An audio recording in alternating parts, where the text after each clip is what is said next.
आणि आता महाराष्ट्र देशा हा विशेष कार्यक्रम पाहूयात माझे सहकारी गिरीश निकम यांच्यासह।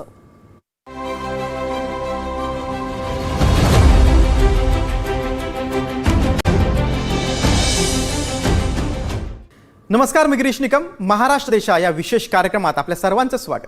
या कार्यक्रमात घेऊया राज्य सरकारने राज्याच्या विकासाच्या दृष्टीने या आठवड्यात घेतलेल्या काही महत्त्वाच्या निर्णयांचा आढावा। सुरुवातीला राज्यातील शेतकऱ्यांसाठी एक आनंदाची बातमी। जून ते सप्टेंबर दरम्यान अनेक जिल्ह्यांमध्ये शेतकऱ्यांचं पुरामुळे मोठ्या प्रमाणात नुकसान झालं होतं। या शेतकऱ्यांकडील कर्ज वसुलीला 1 वर्षाची स्थगिती देण्यात आली। त्याचबरोबर सहकारी बँकेच्या कर्जाचं पुनर्गठन करण्याचे आदेशही राज्य सरकारने दिले। राज्य सरकारच्या या निर्णयामुळे लाखो शेतकऱ्यांना मोठा दिलासा मिळणार आहे। बिबट्यांची संख्या नियंत्रणात आणण्यासाठी केंद्र सरकारनं नसबंदी करण्याला परवानगी दिली। त्यासाठी इम्युनो कॉन्ट्रासेप्टिव्ह पद्धतीचा अवलंब करण्यात येणार आहे।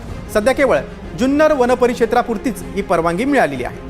प्रायोगिक तत्वावर वन्य अधिवासातील 115 बिबट्यांच्या नसबंदीला प्राधान्य दिले जाणार आहे। पहिल्या टप्प्यात 5 बिबट्यांवर प्रयोग होणार आहे। हा प्रयोग यशस्वी झाल्यास अहिल्यानगर आणि नाशिकमध्येही नसबंदीचा प्रस्ताव दिला जाईल। पुणे जिल्ह्यात यासाठी 11 कोटी रुपयांची तरतूद करण्यात आली आहे। संविधान दिनाचं औचित्य साधत संविधानाचे शिल्पकार भारतरत्न डॉक्टर बाबासाहेब आंबेडकर यांच्या पुतळ्याचं युनेस्कोच्या पॅरिसमधील मुख्यालयाच्या प्रांगणात अनावरण करण्यात आलं। राज्य सरकारनं युनेस्कोच्या मुख्यालयाला डॉक्टर बाबासाहेब आंबेडकर यांचा पुतळा भेट म्हणून दिलाय। हा क्षण तमाम भारतीयांसाठी अभिमानाचा असल्याची प्रतिक्रिया मुख्यमंत्री देवेंद्र फडणवीस यांनी दिली। युनेस्को संबंधित सर्व पदाधिकाऱ्यांचे मुख्यमंत्र्यांनी आभार मानले। याआधी डॉक्टर बाबासाहेब आंबेडकर यांचे लंडन येथील घर खरेदी करून राज्य सरकारनं तिथं संग्रहालय उभारलेलं आहे। तसंच जपानमधील कोयासान विद्यापीठामध्ये देखील डॉक्टर बाबासाहेबांचा पुतळा उभारलाय। नाशिक त्र्यंबकेश्वर येथील सिंहस्थ कुंभमेळा 2026 ची तयारी अगदी जोरदार सुरू आहे। कुंभमेळ्याच्या बोधचिन्हासाठी नाशिक त्र्यंबकेश्वर कुंभमेळा विकास प्राधिकरणानं देशव्यापी स्पर्धेचे आयोजन केले। प्राधिकरणाचे अध्यक्ष आणि विभागीय आयुक्त डॉक्टर प्रवीण गेडाम यांनी देशभरातील नागरिकांना या स्पर्धेत सहभागी होण्याचं आवाहन केलं। स्पर्धेसाठी 20 डिसेंबर 2025 पर्यंत प्रस्ताव पाठवण्यात येतील। विजेत्यांसाठी आकर्षक बक्षीस जाहीर करण्यात आली आहेत। पहिल्या क्रमांकासाठी 3 लाख, दुसऱ्या क्रमांकासाठी 2 लाख रुपये आणि तिसऱ्या क्रमांकासाठी 1 लाख रुपये रोख आणि प्रमाणपत्र असं बक्षिसाचं स्वरूप असेल। शालेय विद्यार्थ्यांचा प्रवास सोयीस्कर व्हावा, कोणतीही अडचण आल्यास तत्काळ मदत मिळावी यासाठी राज्य सरकारनं एक हेल्पलाईन सुरू केली। 1800-221-251 या क्रमांकानं ही हेल्पलाईन विद्यार्थ्यांसाठी सुरू करण्यात आली।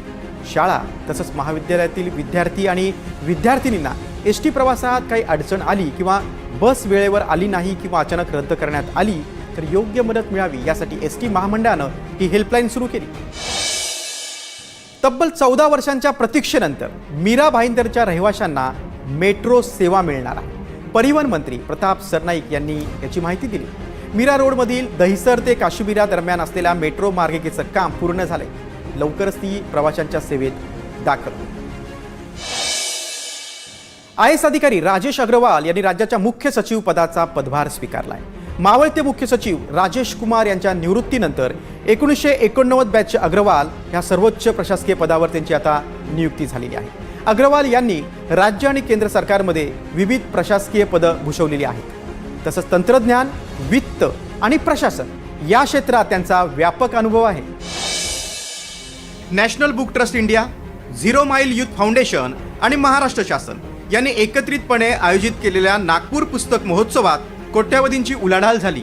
या महोत्सवाला 5.5 लाख नागरिकांनी भेट दिली। देशभरातील 300 प्रकाशकांची तब्बल 15 लाख पुस्तकं या प्रदर्शनात मांडण्यात आली होती। देशभरामध्ये पुन्हा एकदा पुस्तकांच्या संदर्भातली गोडी हे निर्माण करण्याचं काम, देशामधल्या वाचन संस्कृतीला पुनर्स्थापित करण्याचं काम हे या ठिकाणी NBTने केलं आहे।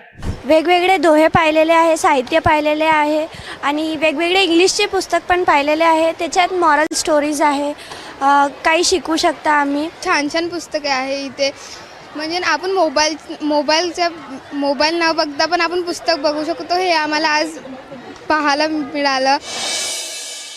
महाराष्ट्र देशा या कार्यक्रमात इथेच थांबतोय। पुन्हा भेटूयात, तोपर्यंत नमस्कार.